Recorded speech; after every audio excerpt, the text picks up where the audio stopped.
안녕하십니까. 재무부동산과 통계 이범웅입니다. 오늘은 7주차이고요. 첫 번째 시간입니다. 지난 6주차의 그 다른 과목은 제가 맡은 다른 과목은 이제 동영상을 3개씩 다 올렸는데요. 그래도 재무부동산과 통계는 이제 어, 저기 막 어, 2개만 올렸던 걸로 기억을 하거든요. 그래서 정말 이번 주에 한번 뵀었죠. 그래서 이제 중간 시험도 공지를 해드리고 그랬었는데요. 정말 오늘은 이제 7주 차이고요. 또 2개의 동영상 또 올립니다. 뒤쪽에서 다시 한번 중간 시험 공지 해드리도록 할 테고요. 6주 차에 했던 거 복습을 하는 시간을 갖도록 하겠습니다.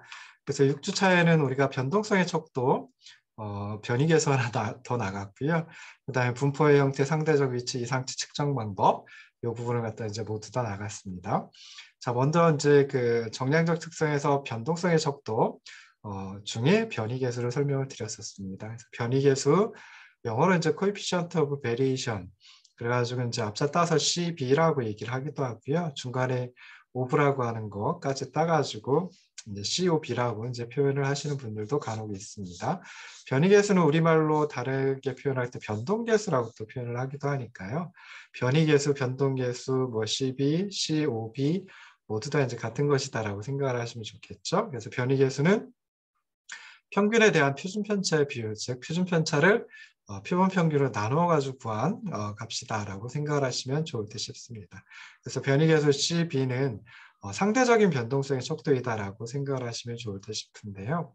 특히 이제 평균의 차이가 크거나 또는 측정 단위가 다른 변수들의 변동성 비교에 유용하게 써먹을 수 있는 그런 이제 척도이다라고 생각을 하시면 좋을 듯 싶습니다. 열심히 예를 들어가지고 설명을 드리기도 했는데 이론적인 부분은 이 부분밖에 없습니다.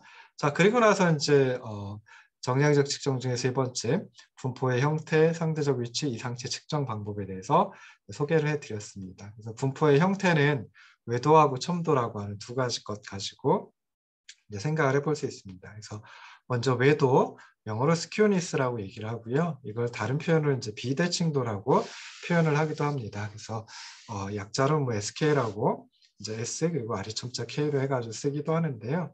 실제로 그 분포의 형태, 외도하고 첨도를 우리가 사용하는 경우는 많지는 않습니다. 그렇긴 하지만 외도, 비대칭도라고 하는 것은 분포가 기울어진 방향과 그리고 정도를 나타내주는 척도이다. 그래서 그 외도를 갖다가 측정하는 산식이 이제 좀 복잡하죠. 그래서 n 오버 n-1 곱하기 n-2 그리고 곱하기 서메이션 xi-x 바에 오버 s의 3승 해가지고 구합니다. 조금 골치 아픈데요. 근데 뭐 이거 우리가 손으로 구할 건 아니고요. 계산기 가지고 구할 건 아니고요. 그냥 그 이제 MS 엑셀이나 아니면은 뭐 다른 통계 프로그램에서 저희가 알아가지고 구해주긴 합니다. 근데 이제 웨더를 구할 때는 세제곱을 해가지고 합친다. 그러니까 편차를 표준 편차로 나눠가지고 세제곱하고 합친다. 그래서 이걸 이제 3차 정률이다라고 표현을 하시는 분들도 간혹 있기도 합니다. 그래서 평균은 1차 정률, 그 다음에 분산은 2차 정률, 그리고 외도는 비대칭도는 3차 정률, 뭐 이렇게 얘기를 하는데요. 이렇게 나온 값이 0보다 클 수도 있고 0보다 적을 수도 있고 그럽니다. 그래서 만약에 이렇게 구한 외도, 비대칭도 SK가 0하고 같다라고 하면 그때는 좌우대칭이다라고 이제 생각을 하시면 좋을 듯 싶고요. 그리고 외도, 비대칭도 SK가 0보다 큰 값을 갖는다라고 하면 오른쪽 꼬리 분포를 취한다. 그러니까 꼬리가 오른쪽으로 들여진 그런 분포를 취한다라고 생각하시면 좋을 듯 싶습니다.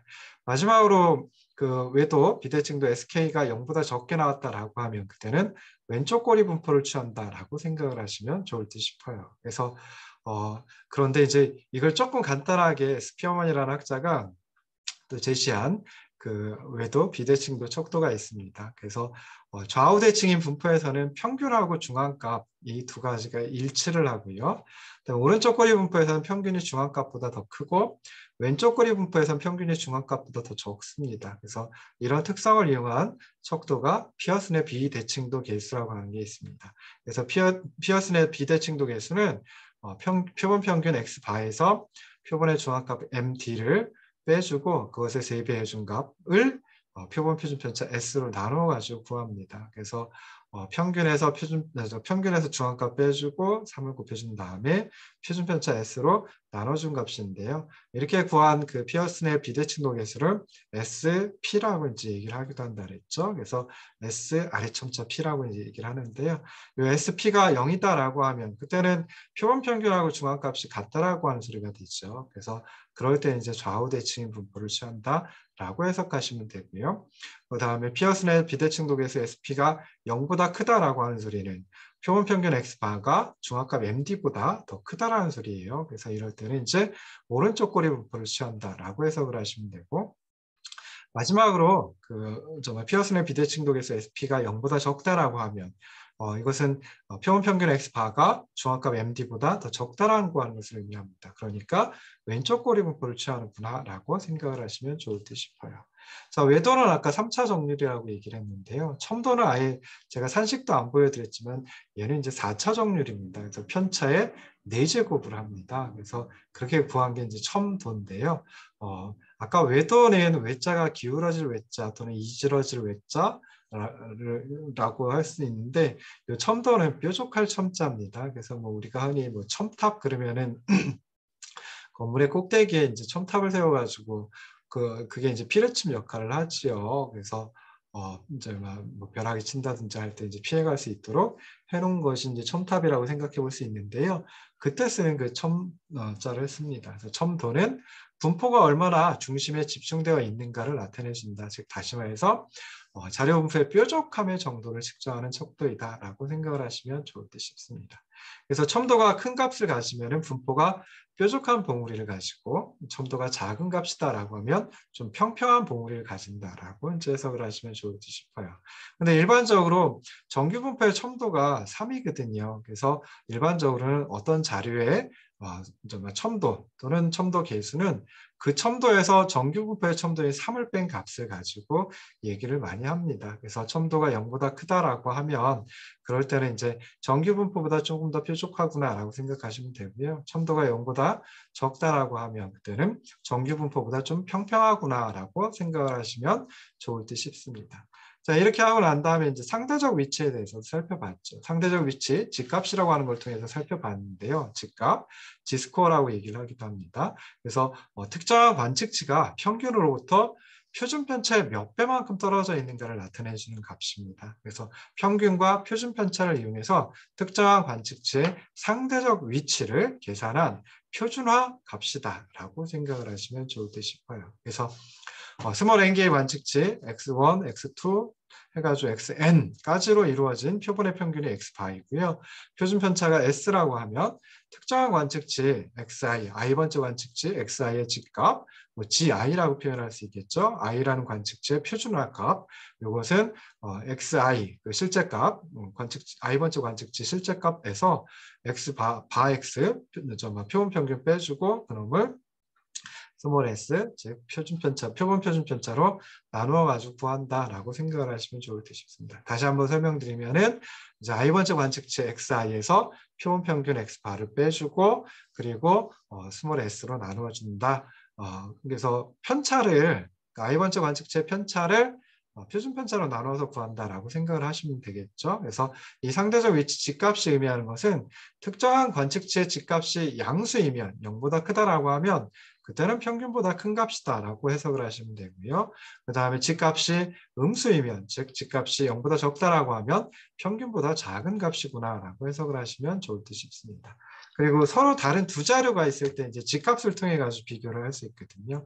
그래서 서로 다른 두 자료의 G값이 같은 관측치들은 서로 평균으로부터 상대적 위치가 같다. 뭐 이렇게 이제 해석을 할 수도 있습니다. 그래서 저도 이 G값을 이용하는 경우가 간혹 있습니다. 그래서 언제 하냐면은 이제 그 4학년 학생들 같으면은 취업을 한 경우가 많이 있고요. 그러면은 중간 시험, 기말 시험 둘 중에 이제 한번 치르지 못하는 경우가 나올 수 있거든요. 그래서 뭐 일단 사실 취업을 하고 나면은 그 휴가를 쓴다라고 하는 게 그게 쉽지는 않습니다.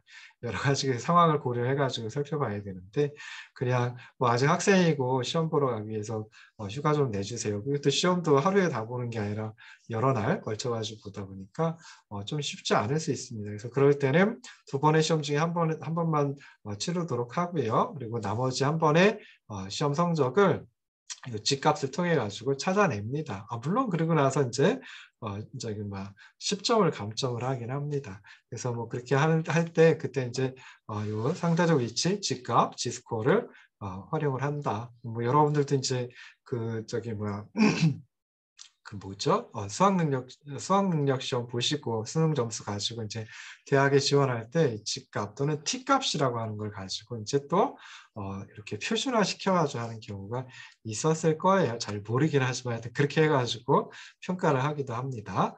자, 그 다음에 이제 체비셰프의 정리라고 하는 걸 설명을 드렸습니다. 그래서 체비셰프의 정리라고 하는 것은 평균과 특정한 표준 편차 거리 사이에 존재하는 관측치의 비율에 관한 정리이다. 그래서 1보다 큰 K값에 대해서 평균과 플러스 마이너스 K 곱하기 표준 편차 요 사이에 존재하는 관측치의 비율이 적어도 1-K제곱분의 1보다는 크다라고 하는 걸 체비셰프의 정리라고 얘기를 합니다. 그래서 체비셰프의 정리 산식으로도 이제 표현을 했었죠. 그래서 두 가지가 있었는데요. 자, 아래 산식 가지고 보시면은 범위가 x바에서 표본평균 바x에서 표준 편차 s에 k 곱해준 거, 그걸 빼준 거. 그래서 그만큼 이 하한이고요. 그 다음에 표본평균 바x에서 표준 편차 s에 k 곱해준 거, 플러스 해준 거. 요게 이제 상한이 되겠죠. 그래서 그 사이에 포함되어 있는 관측체 비율이 1-K제곱분의 1보다는 크다. 라고 하는 거, 요걸 이제 체비셰프의 정리라고 얘기를 합니다. 그래서 K값을 2로다 두면은, 즉 평균과 플러스 마이너스 2 곱하기 표준 편차, 요 사이에 있는 관측체 비율은 적어도 계산을 해보면은 0.75, 즉 75%보다는 더 크다라고 하고요. 그 다음에 K값이 3이다라고 해서 적용을 해보면 평균과 플러스 마이너스 3 곱하기 표준 편차 사이에 있는 관측체 비율이 적어도 88.9%보다는 크다. 라고 하는 것도 생각해 볼 수 있습니다. 마지막으로 K값이 4이다라고 하면 그때는 평균과 플러스 마이너스 4 곱하기 표준편차 사이에 있는 관측체 비율이 적어도 93.8%보다는 크다라고 하는 걸 이제 생각을 해볼 수 있어요. 그래서 체비셰프의 정리가 의미하는 거 어떤 것이냐라고 했을 때 평균이나 표준편차의 값 또는 뭐 분포의 형태는 이제 분포함수라고 하는 거 우리가 배우진 않지만 분포함수의 종류 뭐 이런 걸 의미하는데요. 이렇게 평균, 표준편차, 분포의 형태에 관계없이 항상 이 체비셰프의 정리를 성립을 합니다. 그래서 어떤 자료이든지 뭐 왼쪽 꼬리 분포를 하든 오른쪽 꼬리 분포를 하든 좌우 대칭인 분포를 하든 평균과 표준 편차만으로 자료의 분포를 충분히 요약할 수 있음을 보여주는 것이 이 체비셰프의 정리이다라고 생각을 하시면 좋을 듯 싶습니다. 그래서 체비셰프의 정리 뭐 중요한 거 왜 중요할까라고 했을 때 우리가 흔히 어떤 자료의 분포를 갖다 평균하고 표준 편차 가지고 주로 요약을 하는데요. 그것만 가지고도 그 자료의 분포를 대강은 설명을 해준다라고 하는 걸 뒷받침해 주는 게 이 체비셰프의 정리입니다. 그래서 그런 의미에서 좀 중요하다라고도 생각을 해볼 수 있습니다. 자, 그 다음에 이제 경험 법칙이라고 하는 걸 또 설명을 드렸습니다. 그래서 경험 법칙은 어떻게 보면 좀 주먹구구식 그런 방법이다라고 생각해 볼 수 있는데요. 자료가 종 모양의 분포, 그러니까 근사적으로 대칭 분포를 한다라고 하면 그때는 평균과 플러스 마이너스 1 곱하기 표준편차 사이의 관측치 비율이 근사적으로 68%이다. 그러니까 68%에 가깝다라고 생각하시면 되고요. 그 다음 평균과 플러스 마이너스 2 곱하기 표준편차 사이의 관측치 비율은 근사적으로 95%이다. 그리고 평균과 플러스 마이너스 3 곱하기 표준편차 사이의 관측치 비율은 근사적으로 99.7%이다. 그러니까 평균과 플러스 마이너스 3 곱하기 표준편차 요 사이에 관측치가 99.7%나 포함이 돼 있어요. 그러니까 만약에 평균과 플러스 마이너스 3 곱하기 표준편차 그 밖에 있다라고 하면 그럴 때는 이건 이상한 놈이네? 뭐 이렇게도 이제 생각을 해볼 수 있겠죠. 그래서 그 다음에 나오는 것이 이제 이상치를 판정하는 방법입니다. 그래서 좀 전에 말씀드렸던 그런 방법으로 이상치를 판정할 수도 있고요. 그런데요. 자, 이상치란 무엇이냐라고 했을 때 뭐 특이값이라고 얘기를 하기도 하고요. 그다음에 아웃라이어라고 영어로 이제 표현을 하기도 합니다. 그래서 이상치는 비정상적으로 크거나 비정상적으로 작은 관측치를 의미한다. 그래서 어떤 것들이 있느냐? 부정확하게 기록된 관측치일 수도 있고요. 그다음에 포함돼서 안 되는데 부정확하게 포함된 관측치일 수도 있습니다. 그리고 마지막으로 정확하게 기록되고 정확하게 포함된 관측치임에도 불구하고 이상치인 경우가 있을 수 있어요. 그래서 이상치를 갖다 판정하고 이상치를 갖다 확인을 해봐야 되겠죠. 그래서 부정확하게 기록되었다라고 하면 다시 이제 기록을 정정을 하면 되는 거고요. 부정확하게 포함되어 있다라고 하면 빼버리면 되는 거고요. 그 다음에 정확하게 기록되고 포함된 관측치다. 이럴 때는 이제 좀 고민이 됩니다. 그래서 이럴 때는 이제 어떤 경우에는 그냥 정확하게 기록되고 또 정확하게 포함된 관측치일지라도 제거하는 경우도 있고요. 아니면 그냥 놔두고 분석을 하는 경우도 뭐 종종 있기도 합니다. 저는 좀 제거를 하고 분석을 하는 그런 스타일이에요. 자, 그래서 이상치를 판정하는 방법, 아까 소개해드린 경험 법칙 가지고 판정하는 방법도 있지만 일반적으로는 표준화 값인 G값을 활용하는 방법, 그리고 4분위수 범위, 4분 편차, IQR을 활용하는 방법, 두 가지 방법을 생각을 해볼 수 있습니다. 그래서 먼저 표준화 값인 G값을 활용하는 방법은 G값이 마이너스 3보다 적거나 플러스 3보다 크다라고 하면 이상치로 판정을 하는 거예요. 그러니까 이게 경험 법칙 가지고 판정하는 거하고 비슷하다라고 생각을 해볼 수 있죠. 이거 똑같다라고 생각해 볼 수 있어요. 그래서 경험 법칙에 따라서 거의 모든 관측치를 아까 설명할 때 99.7%는 평균과 플러스 마이너스 3 곱하기 표준 편차 사이에 존재한다라고 설명을 드렸죠. 이게 경험 법칙이에요. 그래서 그거 가지고 이제 판정하는 방법이다라고 생각을 하시면 좋을 듯 싶습니다. 자, 두 번째, 4분위수 범위, IQR이라고 하는 걸 활용하는 방법이 있는데요. 자, 1/4분위수 Q1의 4분위수 범위, 우리가 Q라고 이제 표현하든지 IQR이라고 표현하든지 그랬죠. 그래서 4분위수 범위의 1.5배를 빼준 값보다 더 적거나 또는 3/4분위수 Q3에다가 4분위수 범위 IQR의 1.5배를 합한 값보다 더 크다라고 하면 그때는 이상치로 판정을 하는 방법입니다. 그래서 저는 주로 이 4분위수 범위를 활용해 가지고 이상치 판정하고요. 그리고 나서 이제 확인을 해보고 이게 부정확하게 기록되었는지 또는 부정확하게 포함되었는지 부정확하게 포함되는 경우는 뭐 많지는 않습니다. 그리고 정확하게 기록되고 정확하게 포함된 관측치인지 진짜 판단을 해보고요. 그 다음에 웬만하면 정확하게 기록되고 포함된 관측치일지라도 분석의 대상에서 빼고 제거하고 그리고 분석을 하는 경우가 많이 있습니다. 자, 이 방법들 말고도 이 두 가지 방법 말고도 또 있다라고 한번 말씀을 드렸죠. 그래서 가장 큰 쪽에 5%, 가장 적은 쪽에 5% 관측치를 제거하고 그리고 이상치라고 판정하고 제거하는 방법도 있습니다. 근데 이건 진짜 주먹구구 방식이에요. 근데 실제로 그렇게 하는 경우를 갖다가 많이 봤습니다. 그리고 그게 이제 과학적이라고 좀 우겨대는 그런 분들도 봤는데요. 이게 좀 살짝 비과학적이다. 그러니까 논리적이지 못하다, 합리적이지 못하다라고도 이제 생각을 해볼 수 있습니다. 자, 이번 시간에는 이제 탐색적 자료 분석하고요. 그리고 이제 다음 두 번째 시간에는 우리가 두 변수 간의 관계에 대한 척도 또 생각을 해보도록 하겠습니다. 자, 자료를 띄워놓고 강의안을 띄워놓고 하도록 할게요. 그래서 세 번째 강의안이고요. 보시면 43쪽입니다. 43쪽에 탐색적 자료 분석 해가지고 나옵니다. 탐색적 자료 분석 지난번에 한번 했습니다. 그래서 줄기잎 그림이라고 하는 거 가지고 생각을 했었죠. 근데 줄기잎 그림은 좀 시각적으로 표현한다라고도 생각해 볼 수 있어서 앞에서 다뤘고요.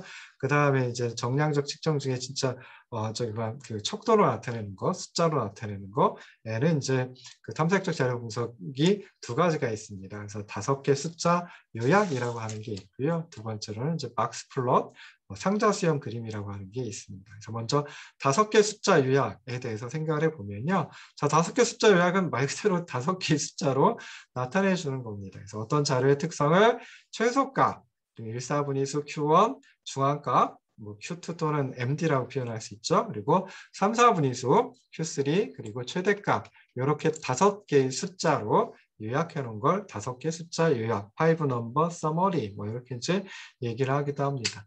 그래서 예를 들어 가지고 우리가 이제 표 2-14 보시면 졸업생 12명 대졸 초임 자료 있었습니다. 그래서 그걸 오름차순을 일단 정리를 하고 그리고 나서 이제 최소값 찾아보면 2,710만 원 그리고 1사분위수 Q1은 2,865만 원 그리고 중앙치 MD 또는 Q2 2사분위수 Q2 찾아보면 2,905만 원 그리고 3, 4분위수 Q3는 3,000만 원 그리고 최대값 3,325만 원이었어요. 앞에서 다 찾아봤습니다. 그래서 대졸 초임 자료에 5개 숫자 요약 어떻게 하면 되냐? 2,710, 2,865, 2,905, 3,000, 3,325 이렇게 5개의 숫자로 이제 요약을 해볼 수 있다는 거죠. 그래서 우리 그 전에 할 때도 탐색적 자료 분석이라고 하는 걸 뭐라고 설명을 드렸냐면 자료를 간단하고 그리기 쉽고 그다음에 신속하게 요약할 수 있는 기술을 제공하는 분석 기법이다. 뭐 이렇게 이제 표현을 해드렸어요. 그래서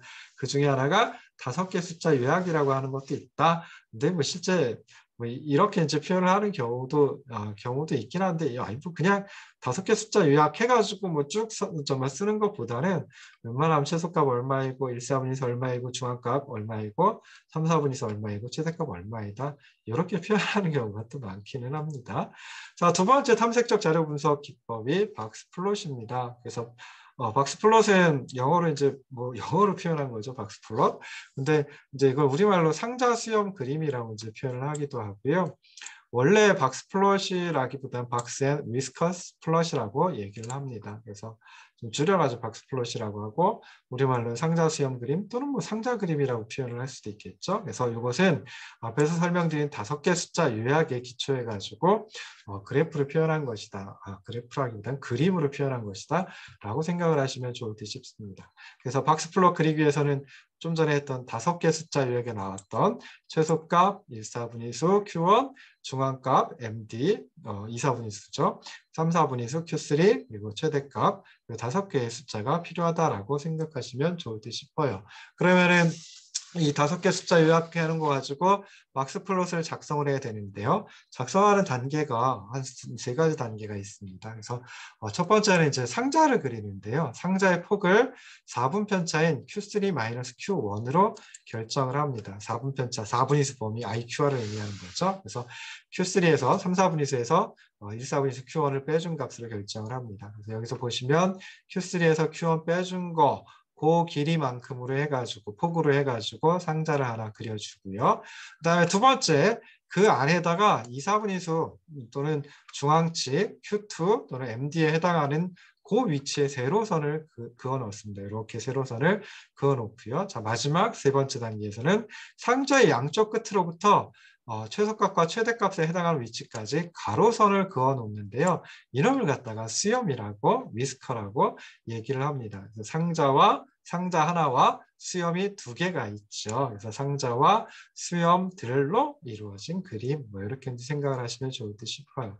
자, 그럼 여기 보시면 최소값서부터 Q1까지 자료에 25% 관측치가 포함이 되겠죠. 그리고 Q1서부터 Q2에 이 사이에 또 25%의 관측치가 포함이 될 테고요.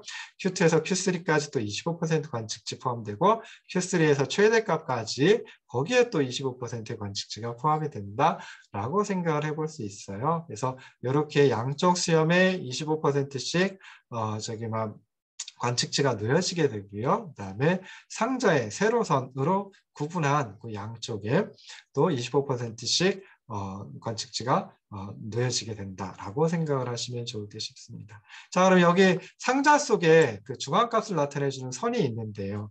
이 선이 세로선이죠. 세로선이 있는데 이 선이 바로 자료 분포의 비대칭도 외도 스큐니스를 나타낸다라고 생각을 하시면 좋을 듯 싶습니다. 그래서 중앙값 선이, 그러니까 세로선이 상자의 한가운데 놓여져 있다라고 하면 그때는 자료의 분포가 대칭적이다. 또 엄밀하게 얘기하면 근사적으로 대칭적이다라고 이제 생각하시면 되고요. 그 다음에 중앙값선이 상자 한가운데 위치하는 게 아니라 그보다 왼쪽에 위치한다라고 하면, 그러니까 이쪽에 위치하는 거겠죠. 그럴 때는 이제 자료가 오른쪽 꼬리 분포를 취한다. 그러니까 꼬리가 오른쪽으로 드리워진 분포를 취한다라고 생각을 하시면 좋을 듯 싶습니다. 자, 마지막으로 세로선, 중앙값을 나타내주는 세로선이 상자 한가운데 오른쪽에 위치한다. 이 경우죠. 이런 정말 이거죠. 그래서 이럴 때는 왼쪽 꼬리 분포를 취한다. 즉 꼬리가 왼쪽으로 드리워진 분포 모양을 취한다라고 생각을 하시면 좋을 듯 싶습니다. 그래서 이런 모양이다라고 하면 이건 뭐예요? 세로선이 상자 한가운데 위치한 게 아니라 그것보다 오른쪽에 위치하니까 왼쪽 꼬리 분포를 취하는구나 이렇게 생각하시면 됩니다. 그러니까 여기서 그 봉우리가 솟아있다라고 생각을 하시면 돼요. 그래서 여기 봉우리가 솟아있고 여기서부터 출발하긴 하지만 여기에 이제 많이 밀집되어 있는 거죠. 그래서 이렇게 그림을 이렇게 그려볼 수 있어요. 그러면 왼쪽으로 꼬리가 드리워진 왼쪽 꼬리 분포이구나라고 생각을 하시면 좋을 듯 싶어요. 자, 그 다음에 이거 가지고 또 특이값 판정할 수 있겠죠. 그래서 상자, 여기 Q1, Q3가 상자가 있는데 상자의 양쪽 끝으로부터 4분 편차, 4분의 범위 IQR에 1.5배만큼 떨어져 있다. 그것보다 더 많이 떨어져 있다라고 하면 그런 관측치는 이상치의 특이값 아웃라이어다라고 판정을 하면 될 듯 싶습니다. 자, 아까 그 졸업생 12명의 대졸심 자료 정말 보셨는데요. 거기서 이제 5개 숫자 요약을 했었죠. 그걸 가지고 자료에 박스 플롯을 그리면은 이런 모양이 됩니다. 그리고 이거 보시면 정말 어때요?